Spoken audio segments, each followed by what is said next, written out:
Hello class. Today we will be opening up our unit on cells with cell theory and its contributing founders. Let's start out with an open-ended question.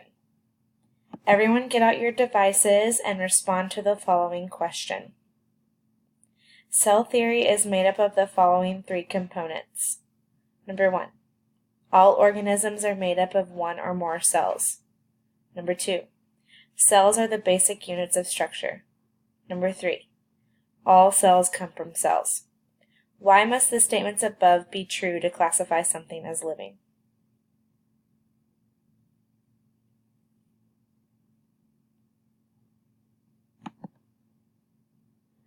Robert Hooke was a scientist that studied various fields of science, including microscopy. He studied various organisms and objects under a microscope and collected his observations. He later published his observations, among which he coined the term cell by looking at cork and noting the hollow, porous shapes that made up the material. Next up, we have Antony van Leeuwenhoek. He was the first person to see bacteria and other single-celled protozoa with a microscope. He described his observations of bacterial and animal cells as little animalcules. He was the first to accurately describe red blood cells. Following Antony is Matthias Jacob Schleiden.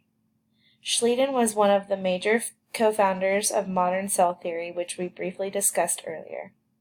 He did most of his cell theory research with plants and determined that all plants were made up of cells or derivatives of cells. He was also convinced of the nucleus's important role in cell division and production of new cells. Lastly, we have Theodor Schwann, our second major co-founder of modern cell theory. Schwann defined a cell as the most basic structure component of all animal life. He also had major contributions to germ theory and other medical advancements through his studies with yeast and other cell types.